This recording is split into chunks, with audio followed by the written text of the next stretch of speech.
right, good morning. Welcome everybody to an early edition this week of the Cannabis Minority Report. We got a great episode lined up for you today.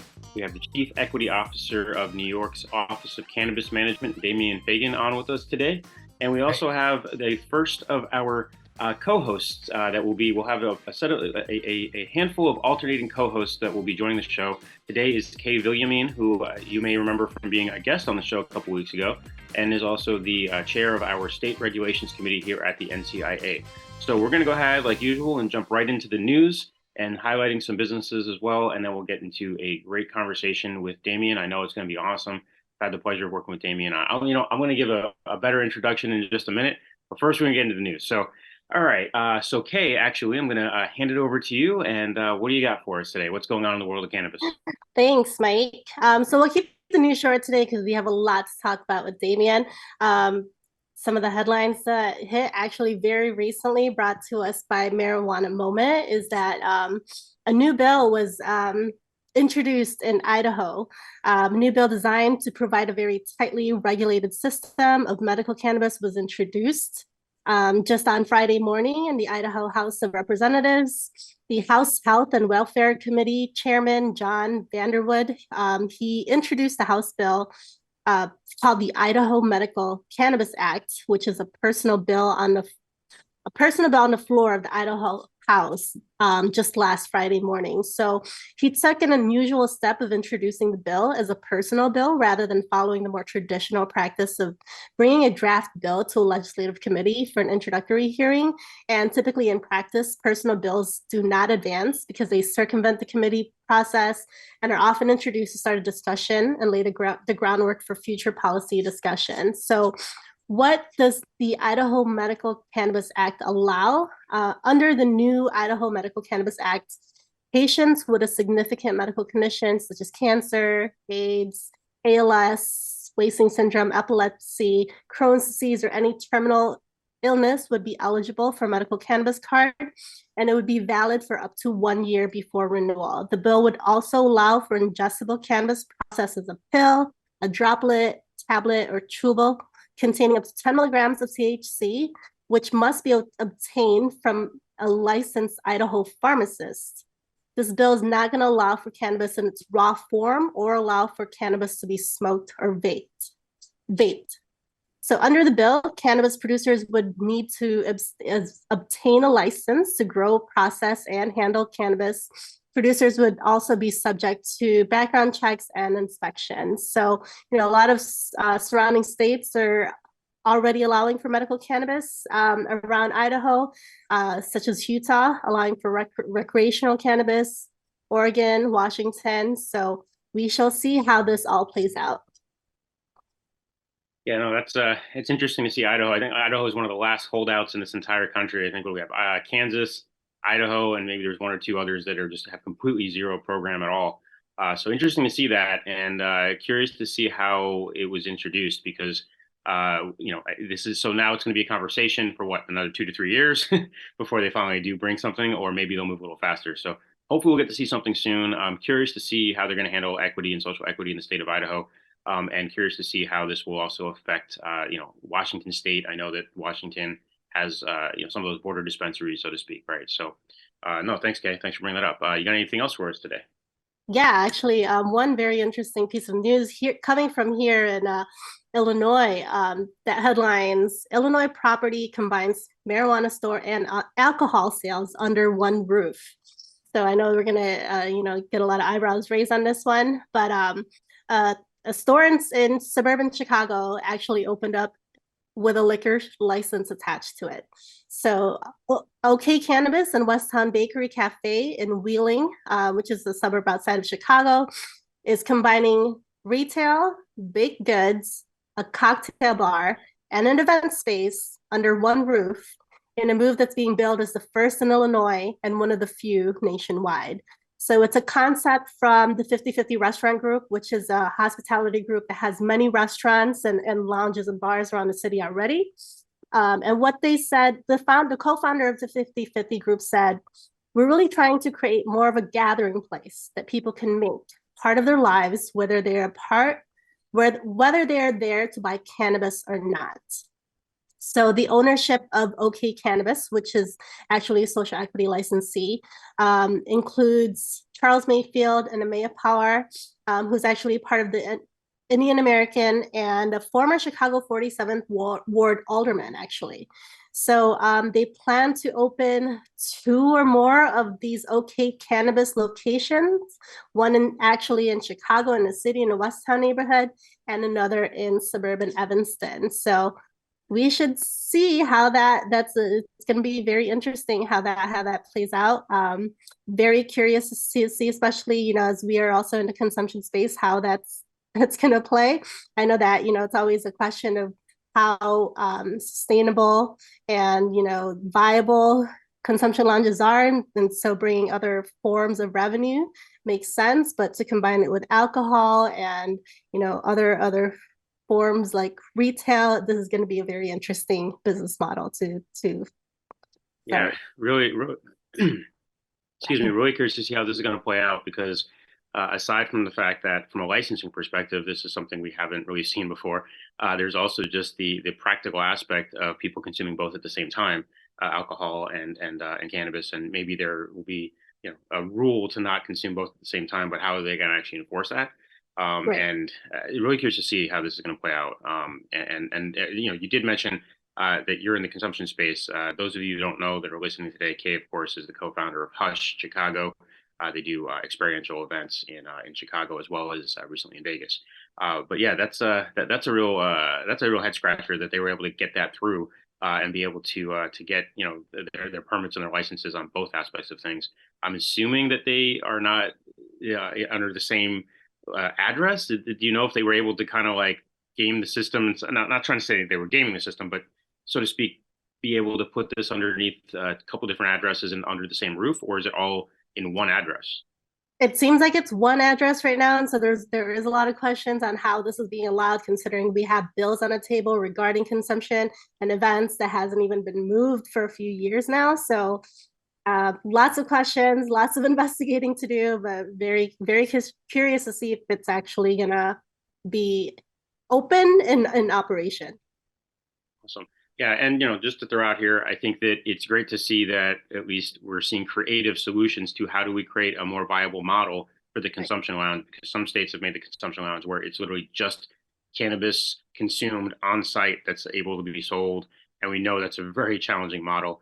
Especially in a place like suburban Chicago where rents are decently high. So anyway, no, thanks, Kay. And so let's go ahead and switch gears here then to talking about we like to on the show highlight a handful of businesses, and this month we're highlighting businesses or organizations that are either founded by or led by women in honor of Women's History Month.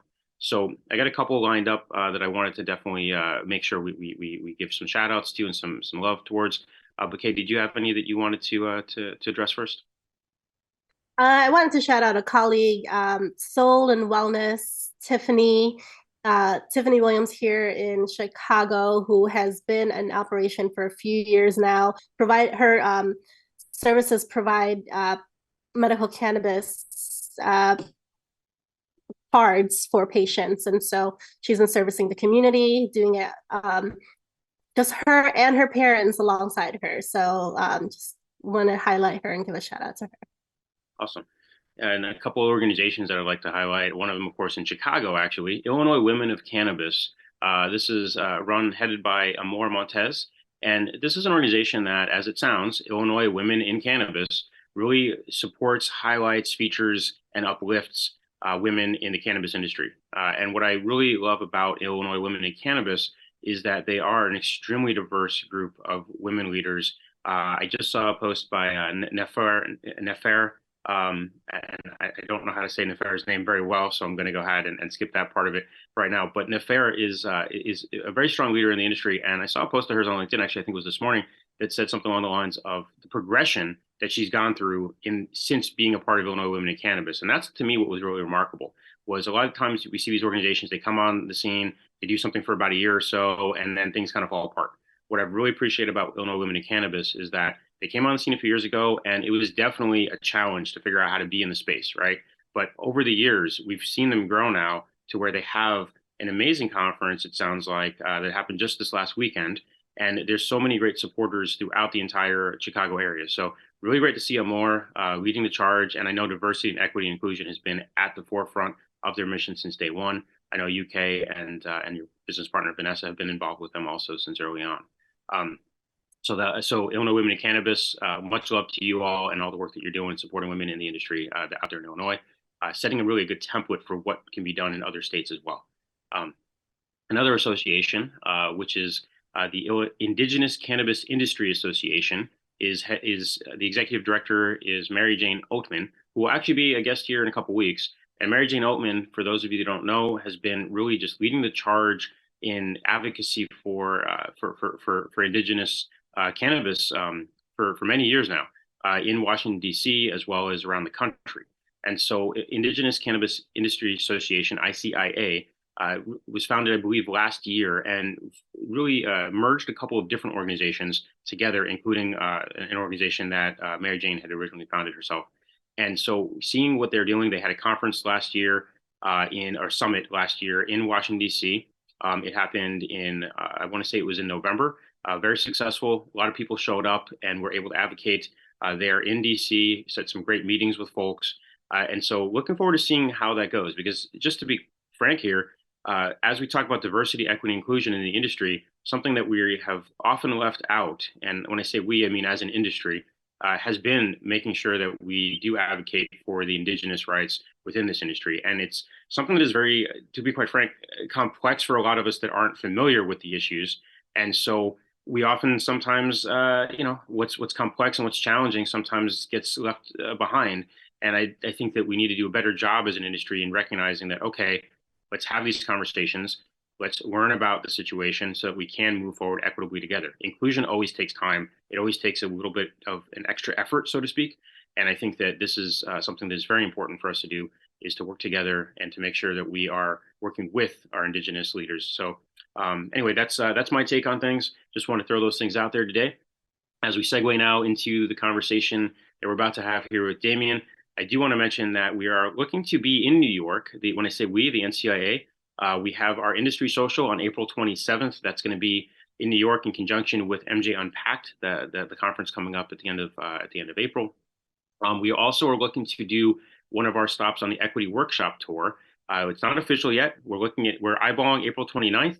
We are still looking for sponsors. I want to give a big shout out here to David Fettner and Grow America Builders for stepping in as our gold sponsor for the event. So we can actually indeed host the event and have the event in the first place. We are looking for sponsors to be able to make that happen. Our Equity Workshop Tour, for those of you who don't know, it's designed specifically for our social equity applicants and operators around the country. And we really focus on developing content that is specific to that market. And so we work with local organizations and organizations that are maybe national, but also have local chapters. So M4MM, MCBA, Justice Foundation, these are some of the organizations that we're looking to partner with and that we've been working with in New York, and looking forward to doing an amazing event there where we bring folks together. The workshop tour this year, the real focus is really developing that network and tapping into that national network. We know that being stuck in silos is one of the things that really hurts a lot of us in the industry, and especially on the social equity side of things. And so the more that we can learn from each other and bring a network together, that's really what the workshop tour is designed to do. So that all said, we have a great guest today, Damian Fagon. I've had the pleasure of working with Damian in the past. Damian was actually in his previous former life, before he was the Chief Equity Officer at the New York Office of Cannabis Management, was part of our New York Social Equity Roundtable that we've talked about a little bit here.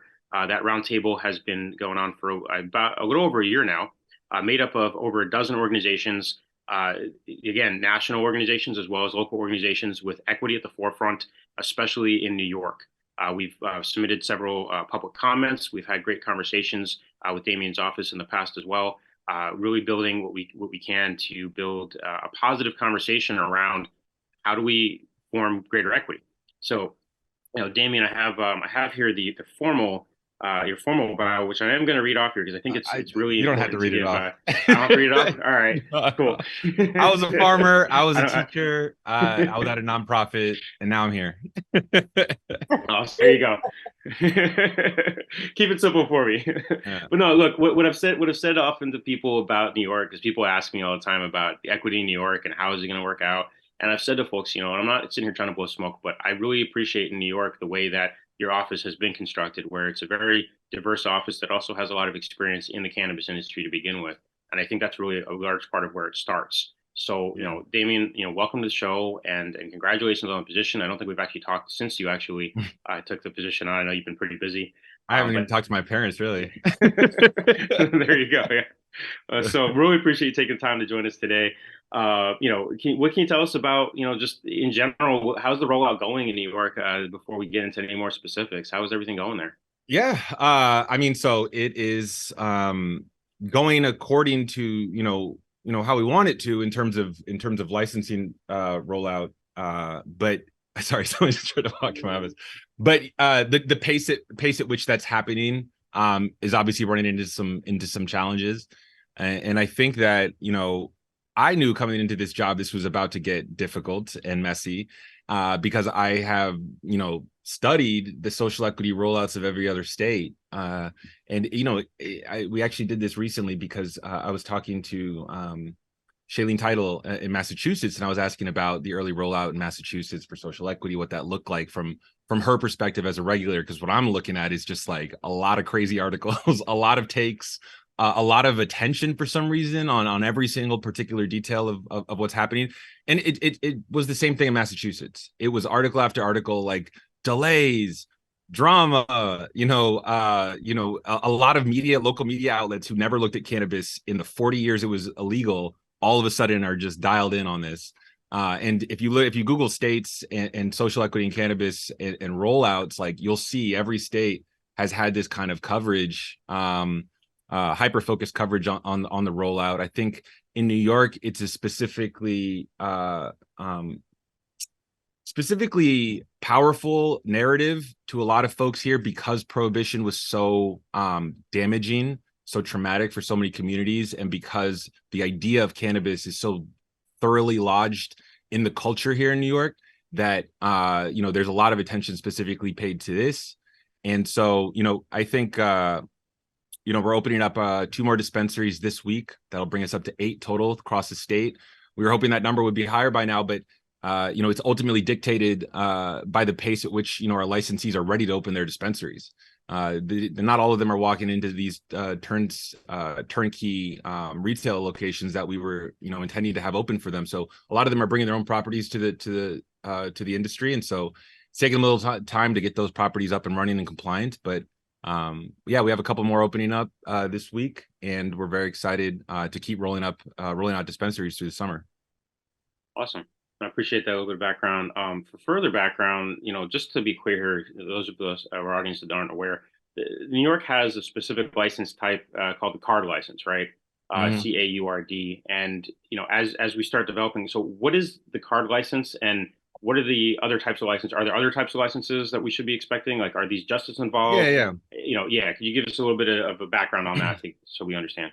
So the card license is the third license in this conditional licensing period that a lot of states have done, where they start with a few farmers, they start with some processors, and they start with some retailers to get the supply chain up and running. We wanted to get our track and trace up and running, develop all these systems, put them in place so that when we do the larger rollout, it rolls a lot smoother. We have the back office infrastructure and all the tech stacks and all the regulations and everything's figured out, and it's nice and orderly. And now bring in the 10,000 applications for the general licensing. So the card license is for justice impacted New Yorkers and nonprofits who had a marijuana arrest, or their family member had a marijuana arrest, and had 2 years of business experience. Those are the two qualifying criteria for the justice impacted designation. And so we had about 900 applications back in September. From people all over the country. New York arrested a lot of people over the last 40 years, and a lot of those people don't even live here anymore. So we definitely had applications from all over the country interested in those licenses. The criteria that drew a lot of attention was the business ownership requirement. They had to be able to show that they'd operated and run a business for 2 years profitably. And, that was the result. That requirement was the result of a lot of observations from other legal markets. You can't put these extremely complicated and difficult businesses to run in the hands of someone who's never, had to balance a budget for a business and pay taxes before as a business. It just becomes overly burdensome, and you're just setting them up for failure. And so, without the infrastructure in place to start preparing people for that opportunity, we really recognize the need to get people who are ready to get up and running quickly. And that's who a lot of these licensees are. They have existing businesses that have done well in their communities. They know what it's like to work with the state. They know what it's like to pay taxes. They know what it's like to follow labor law here in New York and recognize unions. And so it's moving at a much quicker pace because of that business ownership requirement. And so we recently announced at the last board meeting that we were increasing that number to 300 card licensees to start our industry. Our next board meeting, we will announce we're aiming to announce over 100 licenses at our next board meeting for the card program. Excellent. And right now, I think about 60 or so have been released, right? 68, yeah. 68. Okay, awesome. So you mentioned, without the infrastructure in place, it's difficult and challenging to get these businesses up and running quickly. But I know that your office has put together, or started to put together at least, an accelerator program of some sort, right? Accelerator incubator type of program. So Yep. Can you tell us a little bit more about that? Yeah, the second I joined on, I knew that our card licensees, they may know how to, run a business, P&L sheet. They know the basics, turning a dollar into two, but they didn't know the leading strategies for running a successful and efficient cannabis dispensary. A lot of states have had a 10-year jump on our entrepreneurs, on businesses in this state. And there's just a lot of things that people need to understand and learn if they're going to be competitive when we open up licensing to the rest of the country and they start opening up dispensaries a few blocks away. And so my team and I started looking at organizations, nonprofits, community organizations that could potentially bring that expertise to our card licensees back in August last year. And we, scoured the country looking for these organizations. We, a lot of the social equity training organizations actually talked to us. They talked to members of my team over the last 6 months, and we interviewed them based on what they were able to bring to the table.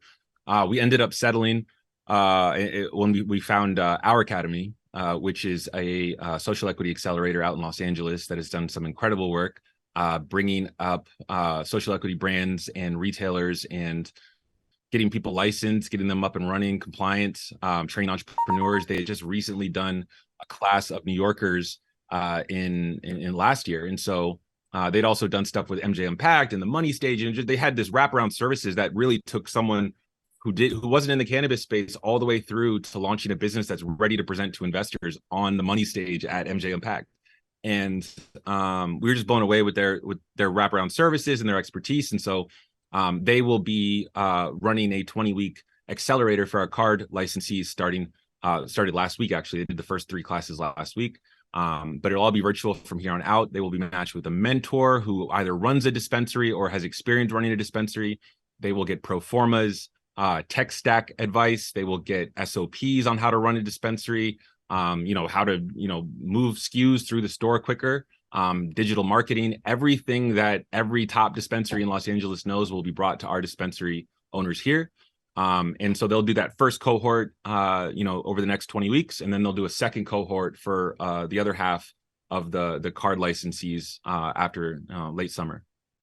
Also, is this a free accelerator program? Is there a fee to? No, it's free, completely free.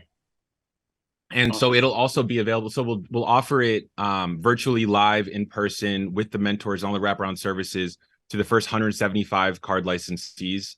And the other 125 that's going up to 300 will be able to rewatch all those recordings live on their website. And we'll also be working with them to find the mentors as well. But so the lessons and the work plans and everything, the SOPs and the performers will be available to all 300 card licensees. And I think that is like one of the things that really jumped out to me is you guys are aware that we're building a 2-tier market here. And New York City real estate is a significant challenge. It's going to be significant challenges to retailers. It's particularly due to 280E and how that impacts retailers. And so we really need to get them, dialed in on their margins. How much cannabis do you need to sell to make that property work, to make that location work? If you want to be in Midtown, here's how much cannabis you're going to have to sell. Here's what your digital marketing strategy might need to be to meet those numbers. That's what we're preparing people. What we recognize is a significant need on their end. Yeah, and that mentorship piece is going to be key too. In addition to all the trainings and the performers and things like that you're talking about, that mentorship piece is definitely going to be key. Actually, Anthony Jenkins, who's a really active part of our social equity community here at NCAA, I know he went through our academy. Speaks really highly of them. I gotta say this. Anthony Jenkins is the reason I ever met Hillary Yu. The reason I ever met Hillary Yu and a bunch of other social equity activists in Los Angeles is because I was connected to him through like a friend. And I talked to him and he's like, and I was telling him what was going on in New York. This is like right after the MRTA was signed. He's like, man, you should really talk to these guys in LA. And I was like, who? LA? Do they even have equity in LA? Right. And you know what? I was blown away. I got to meet Kika Keith. I got to hear these amazing stories about what was happening in LA. And I was like, wow, we have so much to learn from you guys as we embark on this. And, it's critical to my education in this space was meeting Anthony Jenkins, who connected me to that group in LA. And that actually speaks to like the social equity. That's how we connected. That's how we connected. That's exactly how we connected. And this speaks to like, social equity, people who care about this industry and care about this sector and caring about getting more people involved in this industry and in ownership, like just talking to each other, like you end up making all these connections that really serve the greater good and the strength of programs. So I much appreciate it. Shout out Anthony Jenkins. Absolutely. Next level edibles in California. Amazing. What do they have? I'm drawing a complete blank here. Okay, help me out. Coconut oil and brown sugar. That's what they infused coconut oil and infused brown sugar. Just amazing guy too. So look, I think that you bring up a good point because with LA, the thing about New York coming on a little later, 10 years later, is the ability to learn from mistakes, right? The ability to learn from what did go wrong in Los Angeles, because we all, I don't know we all, but many of us know that Los Angeles has not been a very equitable rollout in a lot of ways. But that's where the Kika Keiths and the Hillary Yus of the world have been able to step in and figure out how do we bridge these gaps and help to advocate for better policies and create more structure. And now we're seeing them actually plug in directly into New York, where it's baked into the cake. With that said, I think that actually. Kay, I want to make sure, Kay, because you're not as involved with the New York Social Equity Roundtable. Are there any questions you have for Damian before I get into some more detailed things here? Sure, yeah. One of the things that are the terms that have been coined throughout the years of the illicit market, the underground market, the black market is, the term legacy, right? Can you clarify for us how your office references legacy versus gray versus regulated? Yeah, it gets tricky, doesn't it? Just like California, New York has a very entrenched, long-standing legacy industry that extends from people bringing packs out from California for the last 30 years to actual growers in the Bronx, Washington Heights growing haze, East Buffalo houses, South Syracuse. I've met people in South Syracuse who've been growing in houses out there for generations. We also have a bunch of, just like California, legacy farmers who've been growing in the Finger Lakes in the woods out there in multiple generations. And so there's just this. Not to mention Rochester. Rochester has a very ingrained cannabis culture, especially around cultivation. And so, the big challenge on our end is like a lot of us who've come into this agency, we're cannabis consumers. A lot of native New Yorkers work here who have been buying cannabis in Long Island and upstate and in the city for the last 20 years. And so they already had a lot of these pre-existing relationships with people in their community who sold cannabis. So we had a lot of internal understanding of who those people were. We actively sought them out. We went to Washington Heights to meet with them to learn about how they started growing haze in the basement of Washington Heights. We host, a bunch of our staff like host actual meetings with them almost once a month now, just to check in with them and to see where they're at. I'm going to a dinner with some legacy growers on Wednesday in Brooklyn, just to hear them out and get to know them a little bit better. But that's the legacy community. That's a very deserving community of legal opportunities and transitioning to the legal market. We honestly can't create a sustainable, thriving, dynamic industry without them. They know how to grow weed. They know how to sell weed. We need them. The gray market that has popped up in New York is not that. The gray market is opportunism and greed at New York's finest. I mean, this is a city that know how to make money in New York. They know how to find loopholes. It's a really tough city to live in a lot of cases with the cost of living. And so the gray market that's popped up has kind of destabilized that legacy industry, has taken a lot of their revenue, has hurt a lot of the way those people put food on their families' tables. And, we're talking about smoke shops. And I'll paint I actually recently had a conversation with a smoke shop owner who started selling cannabis illicitly, but didn't want to ultimately. Across the street from him is another smoke shop. This is somewhere in like the East Village. And so that smoke shop across the street started selling weed. And because that smoke shop started selling weed, they started getting all the customers to buy all the smoke shop equipment, the candy bars, whatever. But they were also going there to buy weed. But they taking all of his customers. In order for him to even survive, he had to start selling weed to get his customers back into his smoke shop. And so if you can imagine that in 5 boroughs all across the city, it was just like this vicious cycle where people who never wanted to sell weed throughout in their legal businesses felt they had to, because they were being saturated with this competitive marketplace. And so it's a very unfortunate situation. We are working very intensely right now with our legislators in Albany to get an enforcement bill through that will expand our authority to go after these gray market operators, to go after the landlords as well who are doing this. Because in my neighborhood, for example, there is a kind of rundown. I'm on the Upper East Side on around 67th, 65th Street. There's a very rundown building that has not had a business in it for a very long time, and it's had this illicit shop there for about 3 months now. It's half a block from a high school. The kids walk by it every day. A lot of them, I've seen them pop in there. I've gone in there multiple times and asked them, like, what are you guys doing here? This is illegal. And they don't care. They're selling $80 eighths in there. It's terrible.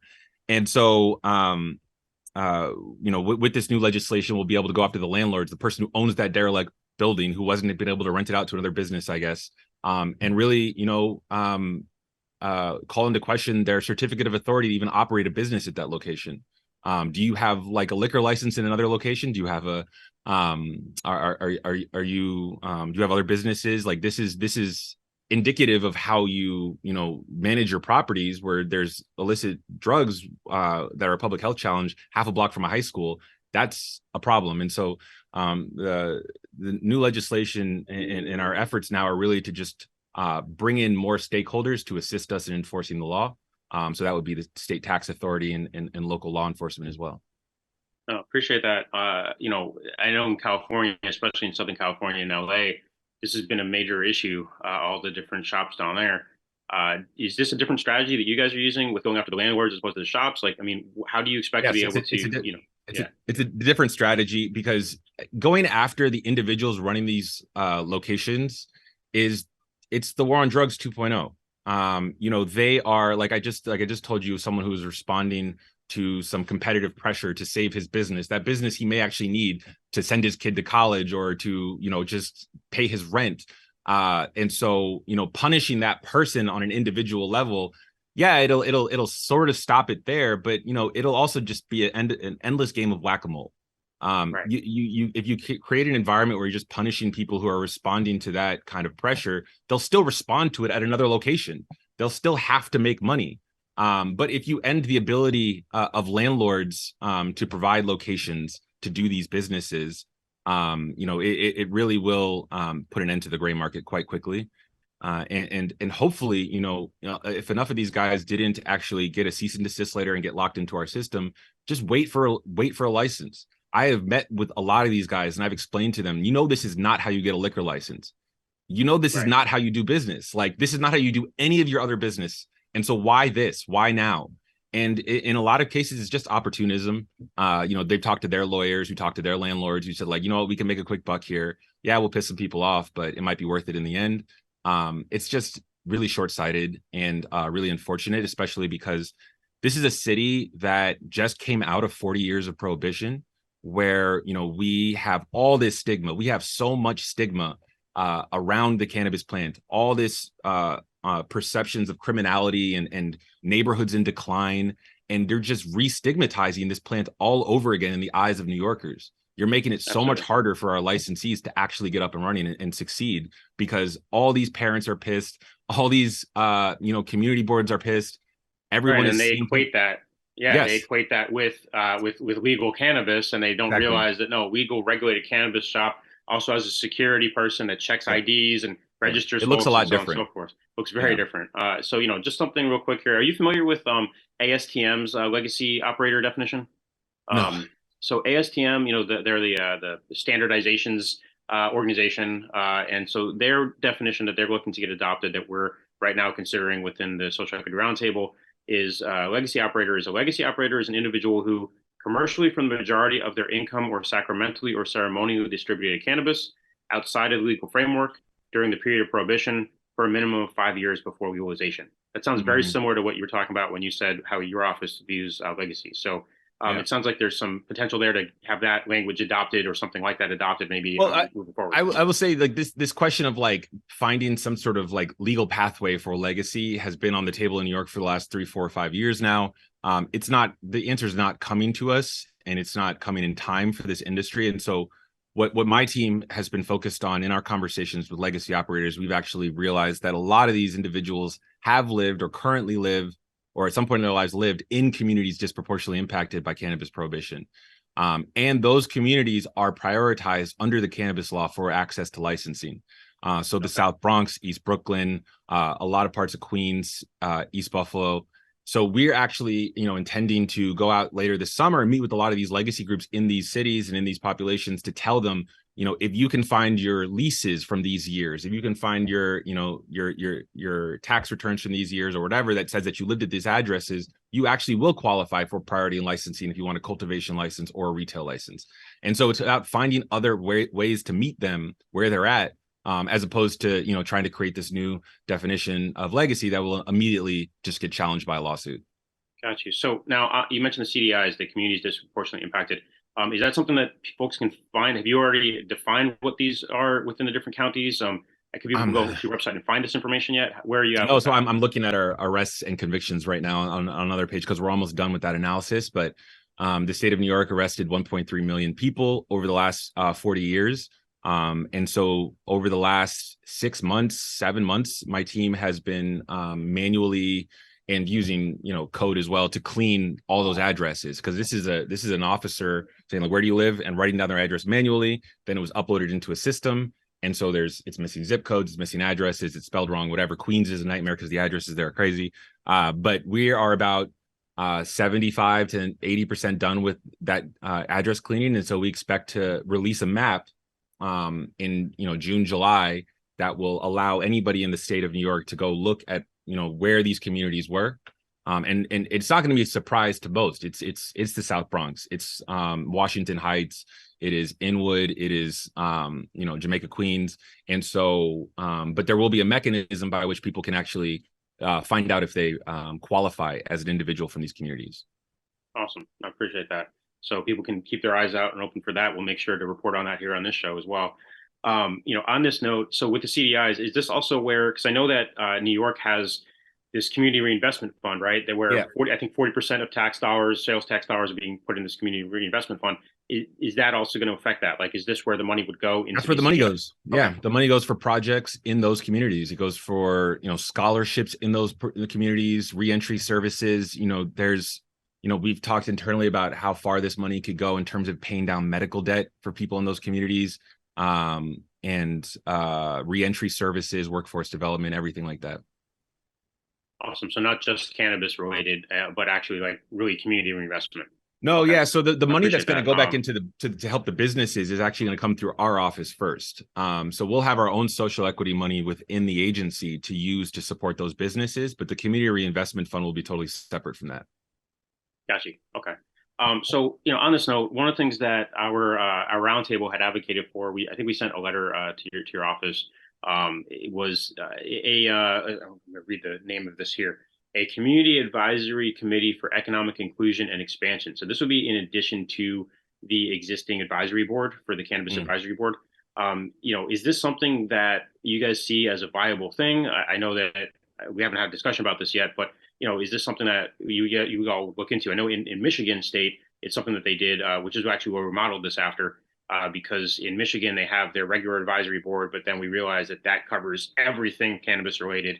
And so this would be a specific committee or a specific board just designed to make recommendations about, for example, how to reinvest that money, how to provide, advice. Yeah. So our advisory board is chock full of people with, economic development backgrounds, public health backgrounds. They're the ones who are going to oversee the distribution of the grant money, the Community Reinvestment Fund.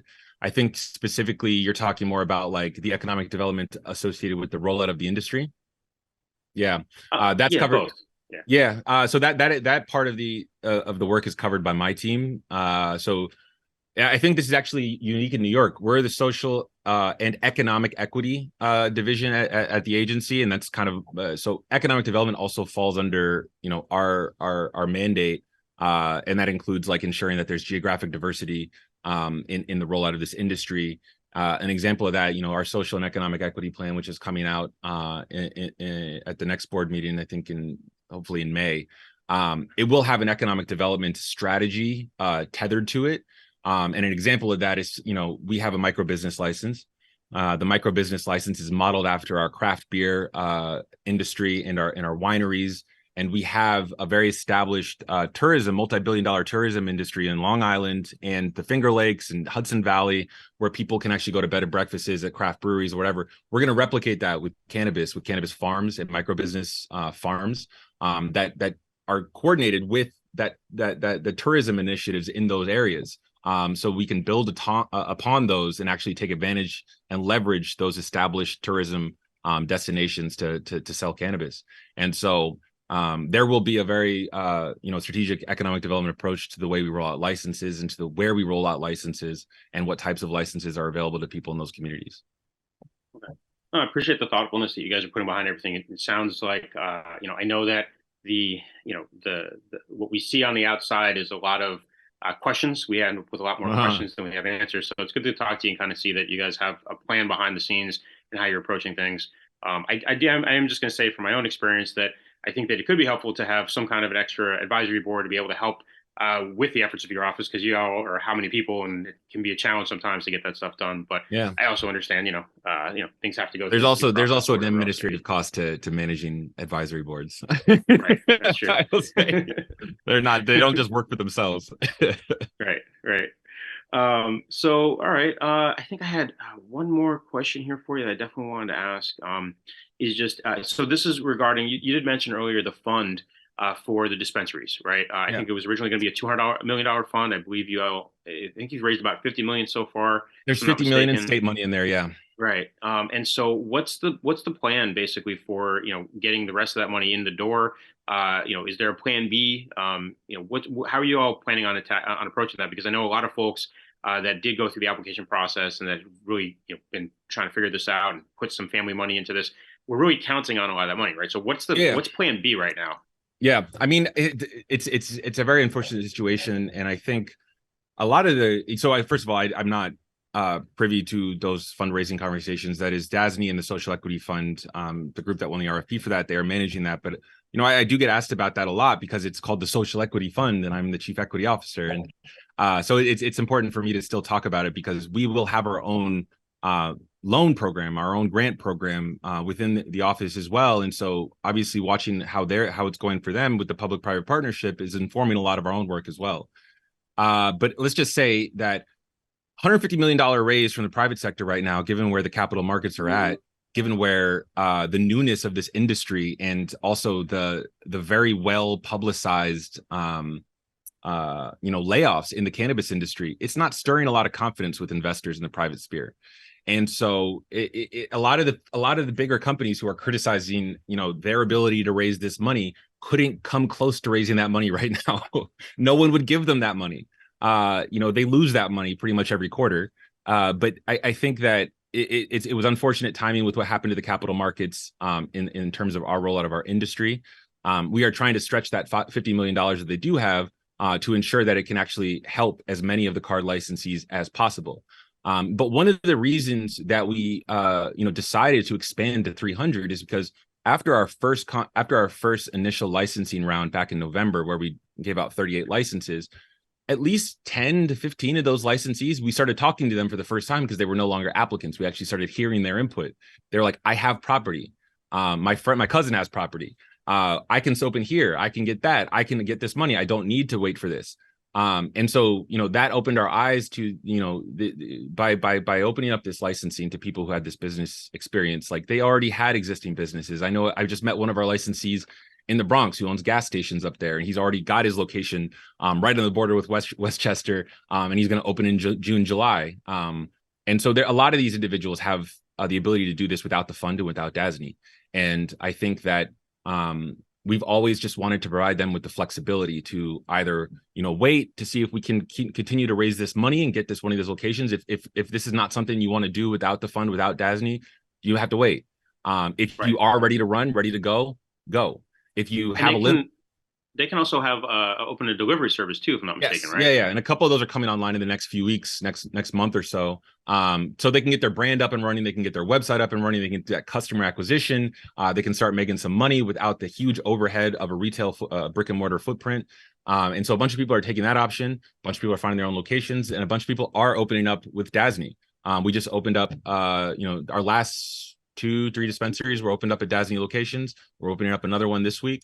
And we'll probably open at least 4 more DASNY locations in April and May. So these locations are still getting locked in, but the challenge with raising private money right now, given where the capital markets are at, it is exceedingly difficult. And the last thing I'll say about it, cannabis industry doesn't lend money. They don't make loans. They don't like you guys can you lend us money for our card licensees? No strings attached. Just give us the money and we'll give you 10% interest. They're like, no, I want shelf space. I want it to be my franchise. I want it to be this, that, and the other. Capital is used to a lot more favorable treatment in other markets traditionally, which in my opinion has actually led to a lot of instability in those markets. And so I think that given our 2-tier market and the other capital and the other constraints we have on where capital can go in terms of retail and what it can do and how it can influence retail, there just weren't a lot of people in the cannabis industry who were interested in that opportunity.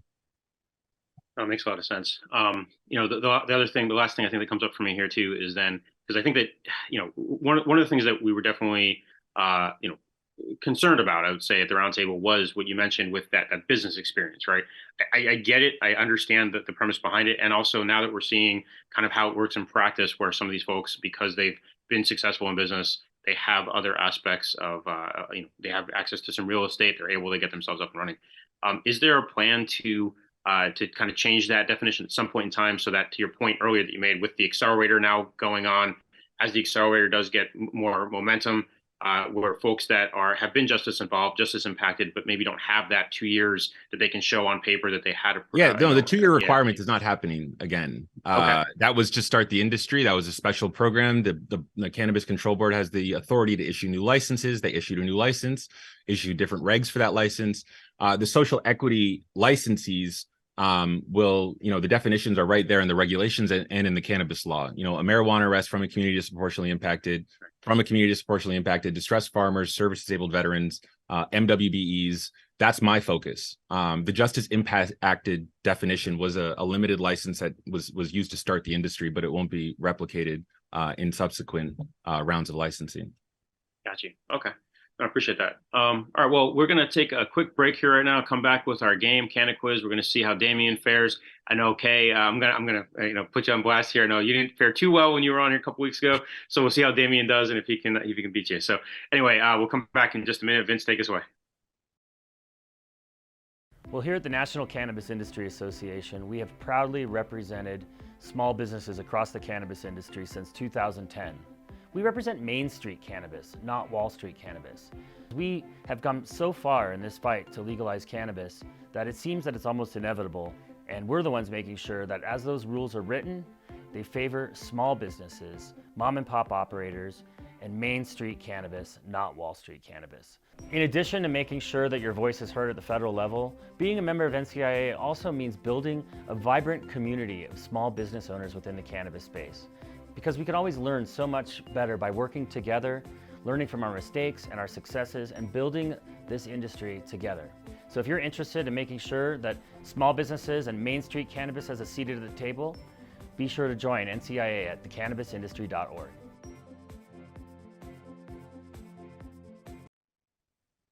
Awesome. Well, no, this has been great. Even just for my sake, personally, it's great to get this information from Damian and kind of understand what's going on with your office, and really does help shed a lot of light on what's going on behind the scenes. And like I said, I think it's awesome that there is as much thought being put behind things, because as I said earlier in the show, equity, inclusion, diversity, these things take time and they take a lot of thought and a lot of energy and a lot of really intention. And I think that we often, it's easy to kind of look at the headlines and see, oh, this happened or that happened. But when we understand what's going on behind the scenes, hopefully that gives people a little bit more faith in the fact that this will be an equitable rollout as time goes on.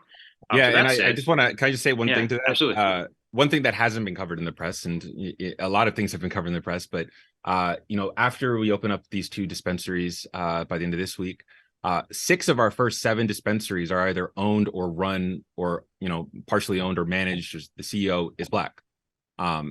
So 6 of our first 7 in the state of New York, and it gets lost in the conversation. We're doing equity. This is what it looks like.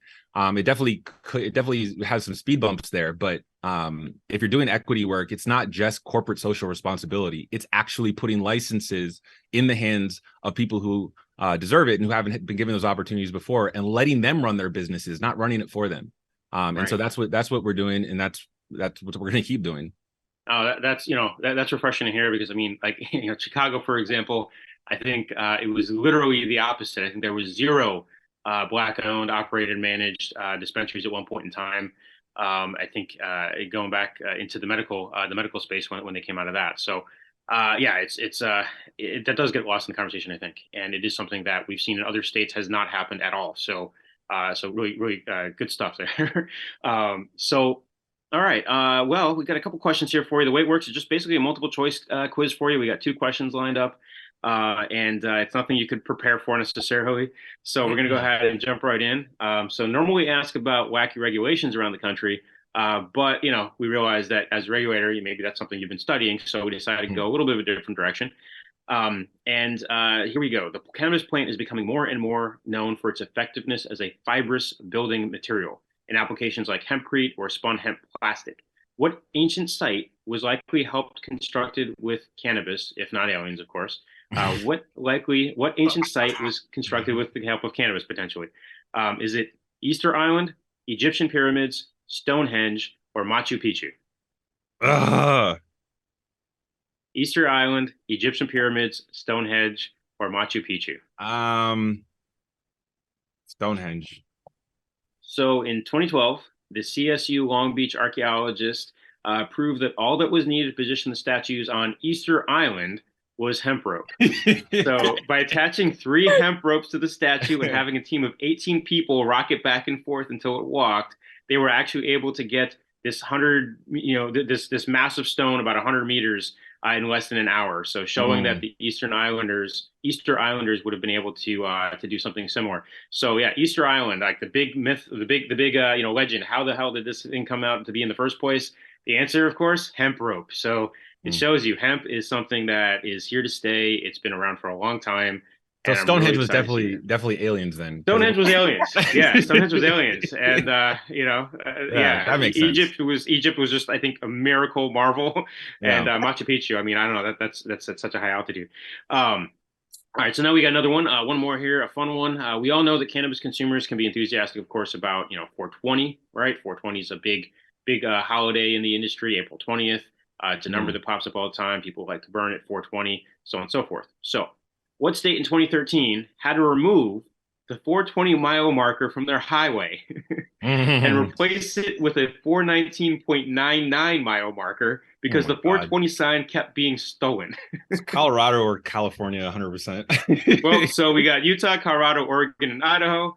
Sounds like you're going with Colorado. Is that your answer? All right, final answer, and that is correct. In 2014, the Colorado Department of Transportation had to replace on I-70 east of Denver with a 419.99 mile marker to deter thieves. Those things are all in dorm rooms at Boulder College. Yeah, that's where they all are. Exactly. 10 years ago now, so now they're in somebody's office. The 419.99. That's even more valuable now. I want that. That tells a much cooler story. Absolutely. Well, we know if that one goes missing, we know who took Right. it. I was gonna say that. Absolutely. So you got 1 out of 2. You beat Kay. So sorry, Kay. I'll be back to redeem myself. Awesome. No, look, Damian, really appreciate you taking the time out today. I know you've been busy as hell. It's really good to catch up with you and get to see the work that you're doing. I appreciate that you're there in that office, holding it down and doing this work. So, look, and big shout out again to Anthony Jenkins for connecting everybody. Shout out Anthony. Yeah. Shout out Anthony. Kay, Anthony. Anthony's a great guy. Great Anthony, guy. next level. Absolutely next level. So look, everybody Thank you for having me, guys. Absolutely, man. Absolutely. So we'll have to have you on again. And in the meantime, though, everybody have a wonderful rest of your day. If you're watching live, then have a great rest of your week. If you're checking out the recording, then have great whatever it is you're checking out. So awesome. Everybody have a great one and talk to you soon. Bye. Bye, guys. Bye. The Cannabis Minority Report is a production of the National Cannabis Industry Association. We are hosted each week by Mike Lomuto, and we were joined this week as co-host by Kay Villamin. Directed by Vince Chandler. Our producers are Bethany Moore and Aaron Smith, and our executive producers are Vince Chandler and Mike Lomuto.